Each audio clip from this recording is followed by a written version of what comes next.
Hello नमस्कार दोस्तों, welcome back my YouTube channel law with Ronit. दोस्तों, आप सभी का हमारे इस यूट्यूब चैनल पे स्वागत है। साथियों, आप सभी को पता है कि यूपी पीसीएस मेन एग्जामिनेशन के लिए मैं आंसर राइटिंग आप लोगों के लिए करा रहा हूं। साथियों, उसी को ध्यान में रखते हुए जो भी लोकल लॉ हो सकते हैं उन लोकल लॉ से रिलेटेड मैं आंसर राइटिंग आपके लिए लेकर के आ रहा हूं। साथियों, आज हम बात करते हैं कि किस लोकल लॉ के बारे में हम आंसर राइटिंग लेकर के आए हैं। तो ये है urban planning and development act 1973 का, जिसको हम लोग हिंदी में कहते हैं उत्तर प्रदेश नगर नियोजन और विकास अधिनियम 1973। इसी के बारे में हम आज यहाँ पे राइटिंग फ्रेमिंग करेंगे। साथियों, आपके इन्फॉर्मेशन के लिए मैं बता देना चाहता हूं कि मैं ऑलरेडी इन सभी चीज़ों का मैंने आंसर राइटिंग करा दिया है। जैसे कि उत्तर प्रदेश राजस्व संहिता 2006 का मैंने आंसर राइटिंग 3 आंसर राइटिंग करा दिया। साथ साथ मैंने उत्तर प्रदेश नगर पालिका अधिनियम 1916 का भी मैंने आंसर राइटिंग करा दिया है। साथ साथ आप साथियों ये बुक देख रहे हैं, इस बुक के पीडीएफ से ही मैं थोड़ा सा हेल्प ले रहा हूं और इसी के हेल्प के अकॉर्डिंग मैं आंसर राइटिंग करा रहा हूं। साथियों, ये बुक जो है ये विधि भारती पब्लिकेशन का है और इसी विधि भारती बुक के पब्लिकेशन के अकॉर्डिंग ही मैं अपने आंसर को यहाँ से मैं क्वेश्चन को टेकअप करता हूँ। यहाँ से कुछ आंसर्स को मैं देखता हूँ कि कैसे ये आंसर्स लिखा है। अगर आपको भी लगता है कि ये बुक आपके पास होना चाहिए तो साथियों आप इस बुक को भी आप मंगवा सकते हैं। ऑनलाइन भी आपको मिल जाएगा और ऑफलाइन भी आपको मिल जाएगा। अगर ऑनलाइन की बात करें तो आपको ये फ्लिपकार्ट में मिल जाएगा, अमेजोन पे मिल जाएगा और साथ ही साथ विधि भारती .org पे भी जाकर के आपको ये बुक मिल जाएगा। अगर आप प्रयागराज में हैं तो आपको ये कटरा के मार्केट में आपको ये बुक भी मिल जाएगी। साथियों, ये तो रही इन्फॉर्मेशन जो मुझे शेयर करना था, मैंने आपको शेयर कर दिया। अगर आप कहीं बाहर से हैं और आपको ये बुक नहीं मिल पा रहा है तो आप हमारे टेलीग्राम ग्रुप पर जा करके डिज़ायर शो कर दीजिएगा कि हमें ये बुक चाहिए, वहाँ से आपको ये बुक अवेलेबल करा दिया जाएगा। साथियों देखिए, यहाँ पे जो भी आंसर मैं करा रहा हूँ ये यूपी को दृष्टिकोण में रखते हुए करा रहा हूँ। जो भी यूपी डिज़ायर करता है उसी यूपी की डिज़ायर को हम यहाँ पे फुलफिल कर रहे हैं। आज जो हम कराने वाले हैं उत्तर प्रदेश नगर नियोजन एवं विकास अधिनियम 1973 का आंसर राइटिंग लिए हैं और हम उसी आंसर राइटिंग को लिए हैं जो कि फ्रिक्वेंटली आस्क किया जाता है आपके एग्जामिनेशन में। ठीक, प्रश्न देखिए क्या है, निम्नलिखित को परिभाषित कीजिए। साथियों, आप सभी को पता है कि कोई भी आप एक्ट पढ़ते हैं उसमें डेफिनेशन क्लॉजेज होते हैं और उसी डेफिनेशन क्लॉजेज से मैंने इस चीज़ को यहाँ पे अडॉप्ट किया है। जैसे कि यहाँ पे अगर हम डेफिनेशन क्लॉजेज की बात करते हैं तो सुविधा का डेफिनेशन क्लॉजेज के बारे में हम यहाँ पे डिफाइन करेंगे कि हाँ सुविधा के अंतर्गत क्या क्या चीज़ें आती है। भवन को डिफाइन करेंगे, विकास को डिफाइन करेंगे, विक्रय को डिफाइन करेंगे, मीन्स की विक्रय शुल्क को, फिर भंडारण शुल्क को, फिर भवन निर्माण सुविधा को। इन सभी चीज़ों को जो हमारे सेक्शन 2 के अकॉर्डिंग दिए रहते हैं, इन्हीं सभी चीज़ों को हम यहाँ पे एनालिसिस करेंगे जो बार बार रिपीटेड हमारे एग्जामिनेशन में पूछे जाते हैं और जो भी क्वेश्चंस बन सकते हैं उन सभी क्वेश्चन को यहाँ पे बनाने का प्रयास किया गया। तो साथियों यहाँ पे आप देख सकते हैं सबसे पहले हमारे पास सुविधा आया है अकॉर्डिंग टू सेक्शन 2A के अकॉर्डिंग, और इसी को सुविधा को हम यहाँ पे डिस्कस करने जा रहे हैं कि सुविधा के अंतर्गत जो उत्तर प्रदेश नगर नियोजन और विकास अधिनियम 1973 है, इसके अंतर्गत सुविधा का क्या मतलब होता है, किस चीज़ को हम कहेंगे कि हाँ ये चीज़ सुविधा के अंतर्गत आता है, कौन कौन सा चीज़ सुविधा होता है। तो देखिए यहाँ पर देखिए धारा 2 सब क्लॉज ए या को कह सकते हैं, धारा ए कह सकते हैं या धारा 2 को भी कह सकते हैं। सुविधा को उत्तर प्रदेश नगर नियोजन योजना और विकास अधिनियम 1973 की धारा 2A में परिभाषित किया गया। ये तो सिंपल बात आपको पता चल गया कि ये कहाँ पे परिभाषित किया गया है। तो साथियों ये कहाँ पे किया गया है, उत्तर प्रदेश नगर नियोजन और विकास अधिनियम 1973 के अंतर्गत इसको परिभाषित किया गया है, जिसके अनुसार सुविधा से तात्पर्य है। सुविधा के अंतर्गत क्या क्या आता है, तो सुविधा में हमको सड़क आता है, जल आपूर्ति आता है, प्रकाश आता है, जल निकास आता है, मल निकास आता है जिसको हम लोग सीवर की भी व्यवस्था कहते हैं, सार्वजनिक पार्क आता है और ऐसे अन्य सुविधाएं जिसे राज्य सरकार राजपत्र में अधिसूचना द्वारा या इस अधिनियम के प्रयोजन हेतु सुविधा होना विनिर्दिष्ट कर रहे हैं। तो आप यहाँ पर एनालिसिस कर सकते हैं कि सुविधा के अंतर्गत क्या क्या आ रहा है। जब आप अपने आंसर राइटिंग को करेंगे तो आपके अपने आंसर राइटिंग में यही सारी बातें लिखनी होती हैं। अगर सुविधा पे आपके पास 5 नंबर का आता है कि 5 नंबर का आप टिप्पणी लिखिए सुविधा पे कि सुविधा किसको हम कहते हैं, तो आप यही लिखेंगे कि उत्तर प्रदेश नगर नियोजन और विकास अधिनियम 1973 के अंतर्गत धारा 2A में परिभाषित किया गया। किस चीज़ के बारे में परिभाषित किया गया है, तो सुविधा के बारे में। सुविधा के अंतर्गत क्या क्या आता है, तो सड़क आता है। जो भी सड़क आप खराब रहता है तो आप कहते हैं कि सरकार के द्वारा अच्छी सुविधा हमको नहीं प्रदान की जा रही है। जल आपूर्ति की समस्या होती है तो इसको भी लेकर के आप परेशान रहते हैं, कहते हैं कि सरकार का ये कर्तव्य था कि जलापूर्ति को सही करे, लेकिन सरकार ने अपने दायित्वों को पूरा नहीं किया और जलापूर्ति को क्या किया, यहाँ पे बाधित कहीं ना कहीं आपको देखने के लिए मिलता है। तो अब सरकार को ही कोसते हैं। जल और प्रकाश निकासी के भी बात को आप किससे मांगते हैं, आप सरकार से ही मांगते हैं, क्योंकि ये सरकार का कर्तव्य होता है। और सरकार को हम वोट किस लिए देते हैं,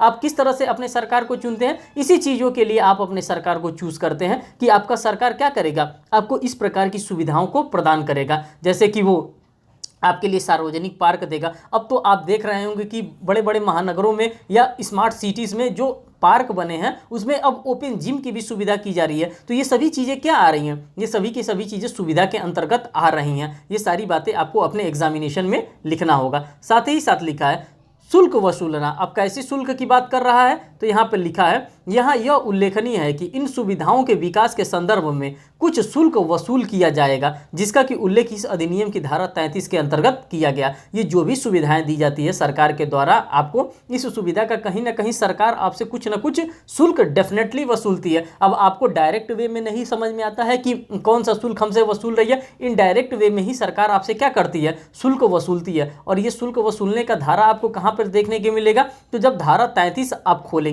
तो धारा 33 के अंतर्गत आपको ये मिलेगा। किसका धारा 33, तो उत्तर प्रदेश नगर नियोजन और विकास अधिनियम 1973 के धारा 33 के अंतर्गत आपको शुल्क के बारे में पता चलेगा। अब साथियों नेक्स्ट डेफिनेशन क्लॉजेस के बारे में हम बात कर रहे हैं, जो कि नेक्स्ट डेफिनेशन क्लॉजेस है हमारा, ये भवन के बारे में बताता है कि भवन क्या होता है, भवन के अंतर्गत क्या क्या चीज़ें आती हैं, भवन को हम किस किस चीज़ से कोरिलेट कर सकते हैं, क्या औद्योगिकरण भी हमारा क्या भवन के अंतर्गत आता है, क्या वाणिज्यिक भी हमारा भवन के अंतर्गत आता है, इन सभी चीज़ों को हम यहाँ पे एनालिसिस करेंगे। तो ये डिफाइन कहाँ पे किया गया है साथियों, तो ये जो आपका डिफाइन किया गया है उत्तर प्रदेश नगर नियोजन और विकास अधिनियम 1973 की धारा 2B के अंतर्गत या 2 ख के अंतर्गत अधिनियम की धारा 2B के अंतर्गत परिभाषित किया है। इसका जिसके अनुसार भवन के अंतर्गत कोई संरचना, भवन के अंतर्गत क्या हो सकती है, किसी भी प्रकार की संरचना की जा सकती है या निर्माण किया जा सकता है, अथवा अन्य कोई सम्मिलित हो। इसके अंतर्गत क्या क्या सम्मिलित होता है, या तो आवासीय आप भवन बना रहे हैं, या फिर आप औद्योगिक भवन बना रहे हैं, या फिर वाणिज्यिक या अन्य प्रयोजनों के उपयोग के लिए निर्मित हो, भले ही वास्तविक उपयोग में हो या नहीं हो, तो हम उसको क्या कहेंगे, उसको हम भवन कहेंगे। और साथियों ये भी अगर आपके एग्जामिनेशन में आएगा तो 5 नंबर का आएगा, और 5 नंबर में आपको एज यूजुअल आपने आंसर को फ्रेम करना है।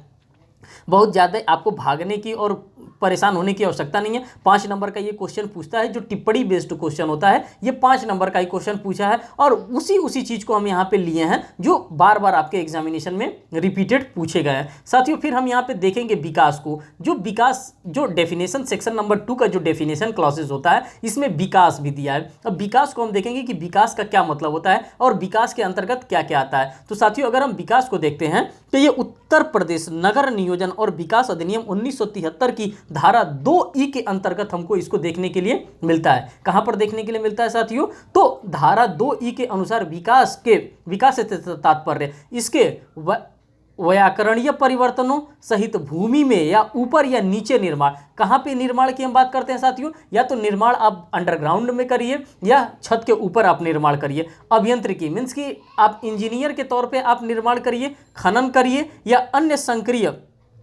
सक्रिय करना, या किसी भवन या भूमि में कोई तात्विक परिवर्तन करना अभिप्रेत है और इसमें पुनर्विकास सम्मिलित है। इसको हम क्या मानेंगे, इसको आप विकास मानेंगे, इसको डेवलपमेंट मानेंगे, इसको आप डिस्कवरी मानेंगे। किस चीज़ को, कि अगर आप भूमि के नीचे आप अगर कोई चीज़ का निर्माण कर रहे हैं, या छत के ऊपर आप किसी चीज़ का निर्माण कर रहे हैं, या आप इंजीनियरिंग टाइप से किसी भी चीज़ का आप विकास कर रहे हैं, किसी चीज़ को आप विकसित कर रहे हैं, इसको क्या माना जाएगा, इसको 2E के अकॉर्डिंग इसको क्या माना जाएगा साथियों, तो इसको विकास माना जाएगा। स्पष्ट है कि अधिनियम के तहत ये बता रहा है कि स्पष्ट है कि अधिनियम के तहत विकास के संदर्भ में विकसित परिभाषा दी गई है। जो विकास है इसके अंतर्गत एक विकसित परिभाषा दी गई है। इसमें निर्माण के साथ अभियांत्रिकी, खनन तथा किसी भी प्रकार का पुनर्विकास सम्मिलित माना गया है, जिसमें मैंने अभी डिस्कवरी भी बताया है कि अगर आप किसी चीज़ को अगर आप डिस्कवर भी करते हैं तो ये भी क्या माना जाएगा, ये भी एक प्रकार का विकास माना जाएगा। और ये भी आपके लिए डेफिनेशन क्लॉसेस के लिए बहुत ही रेलिवेंट है। जो चीज़ें मैं यहाँ पर लेकर के आ रहा हूँ ये कहीं ना कहीं आपके एग्जामिनेशन में बार बार पूछे गए हैं। इसी को ध्यान में रखते हुए ये चीज़ों को मैंने एनालिसिस किया और इसी एनालिसिस के अकॉर्डिंग मैं इस बुक से ऑप्ट करके आपके लिए लेकर के आ रहा हूँ। साथियों मेरा मानना ये है कि अगर आपको लगता है कि नहीं मेरा मेन एग्जामिनेशन इस बार डेफिनेटली हमको क्लियर करना है, तो कम से कम आप लोकल लॉ पे अपना कमांड बना करके रखिए, क्योंकि यहां से आप अच्छे मार्क्स गेन कर सकते हैं। ये ऐसा वेग टॉपिक नहीं है जहां से आप मार्क्स नहीं गेन कर सकते हैं, ये ऐसा टॉपिक है जहां से आप कम लिख करके आप ज़्यादा मार्क्स गेन कर सकते हैं। इसीलिए मैं आपको बार बार ये सजेस्ट कर रहा हूं कि आप इस बुक को आप ले लीजिए और लेने के साथ साथ आप इसको डेली आप रिवाइज करिए। बाकी जितना हो सकता है वो मैं आपको डेली बेसिस पे करा रहा हूं अपने इसी यूट्यूब चैनल पे।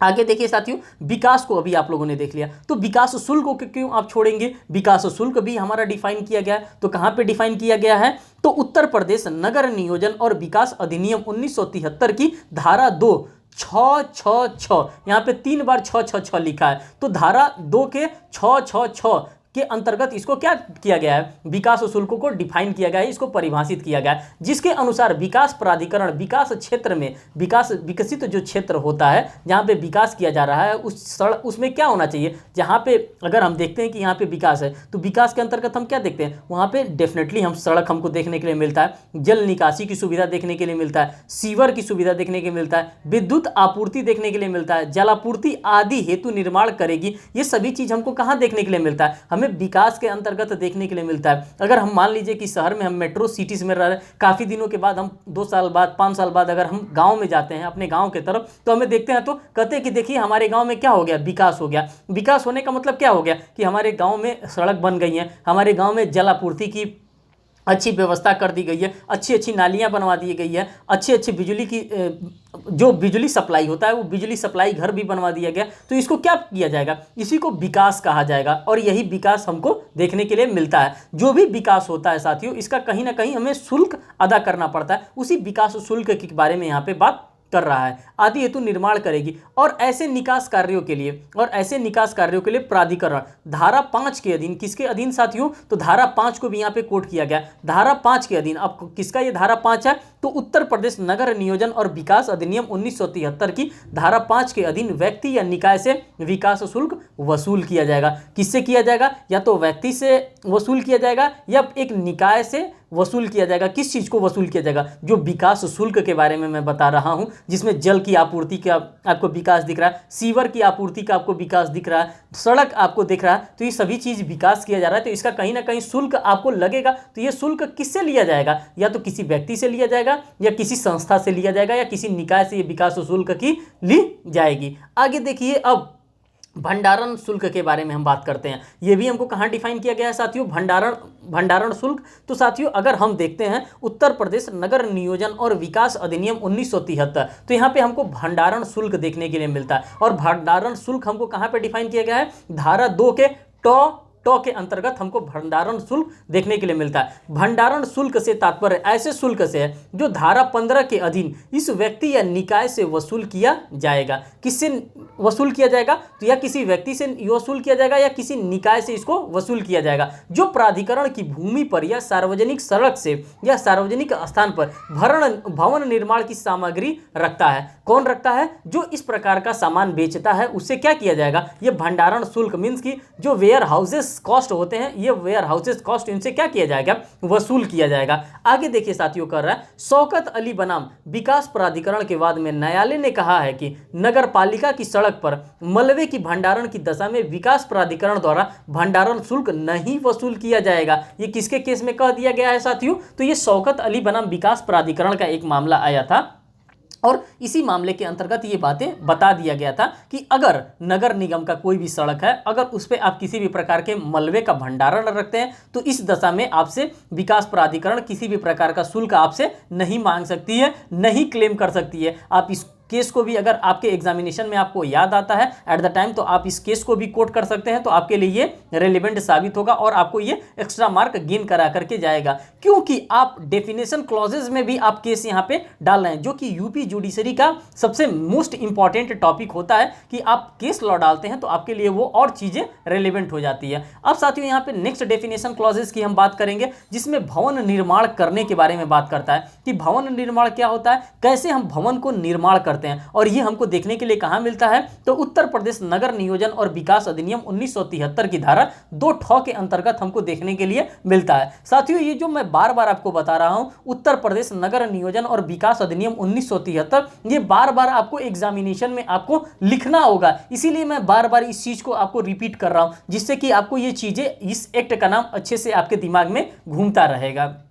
धारा 2 में भवन निर्माण करना की विस्तृत परिभाषा दी गई है। इसके अंतर्गत निम्नलिखित कार्यवाहियों को सम्मिलित किया गया। भवन निर्माण करने के अंतर्गत किस किस चीज को शामिल किया गया है, तो पहला किया गया है किसी भवन का सारभूत परिवर्तन करने के लिए बात की जाती है, भवन निर्माण करना। सेकंड कर है संरचनात्मक परिवर्तन द्वारा मानव निकास हेतु मकान को परिवर्तित करना। इसको भी क्या माना जाता है, इसको भी भवन निर्माण करने के अंतर्गत ही माना जाता है। नेक्स्ट कह रहा है कि किसी भवन में नाली और सफाई आदि की नई व्यवस्था करना, इसको भी भवन निर्माण के अंतर्गत ही देखा जाता है। नेक्स्ट कह रहा है किसी भवन के किसी कक्ष की संरचना में परिवर्तन करना, यह भी भवन निर्माण के अंतर्गत ही आता है। सड़क से संलग्न दीवारों से दरवाजा आदि खोलना, यह भी एक भवन के अंतर्गत ही आता है, भवन निर्माण के अंतर्गत ही आता है। तो आप लोगों ने यहाँ पे ऑब्जर्व किया कि जो भी मैंने 6 डेफिनेशन क्लॉजेज लेकर के आया था सेक्शन नंबर 2 से, उन सभी डेफिनेशन क्लॉजेज को मैंने यहाँ पे अच्छे से ऑब्जर्व करने का कोशिश किया,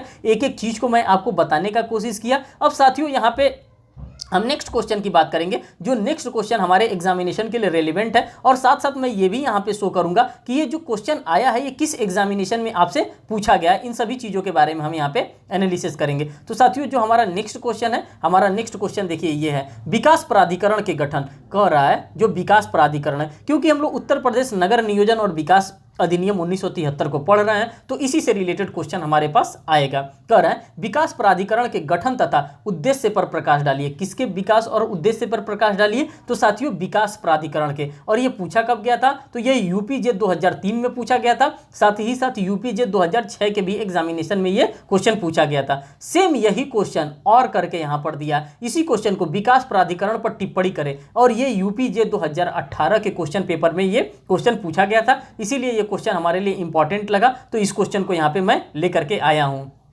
आगे देखिए इसका अब आंसर क्या होता है। अधिनियम की धारा 2(6), चौ के बाद 6 आता है, वही 6 है। 2(6) में विकास प्राधिकरण या प्राधिकरण को परिभाषित किया गया है। कहां पे किया गया है साथियों, तो उत्तर प्रदेश नगर नियोजन और विकास अधिनियम 1973 के अंतर्गत धारा 2(6) के अंतर्गत विकास प्राधिकरण या प्राधिकरण को क्या किया गया, परिभाषित किया गया है। पूरे अधिनियम की परिधि, जो पूरा अधिनियम दिया गया है, पूरे अधिनियम की परिधि विकास प्राधिकरण के क्रियाकलाप पर आधारित है। किस पर आधारित है साथियों, तो पूरे परिधि का जो है इसके क्रियाकलाप पर आधारित है। इसकी संरचना एवं गठन की रूपरेखा के बारे में धारा 4 में बताया गया है। इसकी रूपरेखा के बारे में हमको कहां देखने के लिए मिलता है साथियों, तो धारा 4 के अंतर्गत इसकी रूपरेखा हमको देखने के लिए मिलता है। ये साथियों जो पूरा अधिनियम यहाँ पे बताया जा रहा है, कह रहा है कि पूरे अधिनियम की परिधि, ये जो पूरा अधिनियम दिया गया है, इस पूरे अधिनियम की परिधि विकास प्राधिकरण के क्रियाकलापों पर आधारित होता है। जो भी विकास हमारा प्राधिकरण होता है, जो हमको विकास देता है, किस चीज के विकास के बारे में हम बात कर रहे हैं साथियों, नाली के विकास के बारे में, सड़क के विकास के बारे में, सीवर के विकास के बारे में, इन तमाम चीजों के विकास के बारे में यही क्या होता है, जिम्मेदार होता है। इसकी संरचना एवं गठन की रूपरेखा के बारे में धारा 4 में बताया गया है। कहां पर देखने के लिए आपको मिलता है, तो धारा 4 के अंतर्गत ये देखने के लिए मिलता है। उत्तर प्रदेश नगर नियोजन और विकास अधिनियम 1973 की धारा 4 में आप इसको देखेंगे।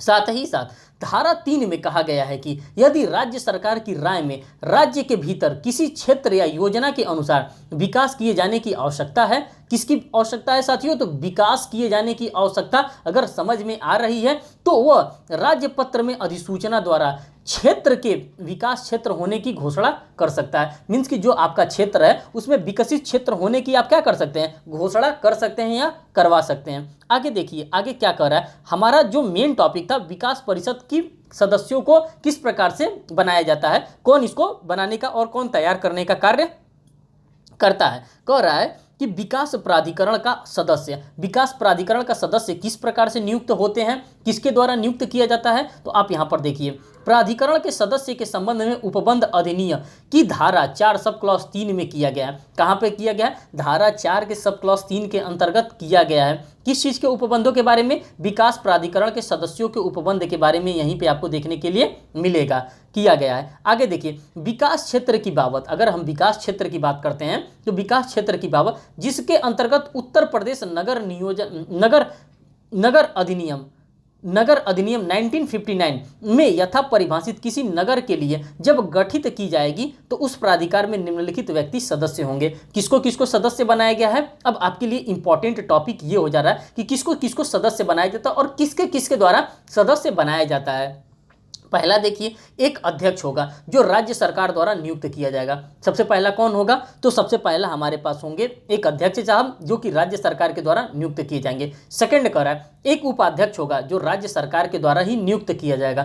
थर्ड पॉइंट कह रहा है राज्य सरकार का सचिव उस विभाग का भारसाधक अधिकारी होगा। ये सारी बातें आपको एग्जामिनेशन में लिखना होगा अगर आपके एग्जामिनेशन में ये क्वेश्चन आता है, क्योंकि ये सभी अथॉरिटीज के नाम है और अथॉरिटीज के नाम आपके एग्जामिनेशन में खोजा जाएगा। जब इसके क्रियाकलाप के बारे में पूछा जाएगा, इसके गठन के बारे में पूछा जाएगा, तो राज्य सरकार का सचिव जो वित्त विभाग का भारसाधक होगा, इनके बारे में आपको बताना होगा। साथ ही साथ कह रहा है कि मुख्य नगर अधिकारी भी पदेन सदस्य होंगे। किसके पदेन सदस्य होंगे? तो ये जो विकास प्राधिकरण की हम बात कर रहे हैं, इस विकास प्राधिकरण के जो मुख्य नगर अधिकारी भी होंगे, इसके पदेन सदस्य माने जाएंगे। अब आगे देखिए इसी क्वेश्चन में आगे क्या कह रहा है?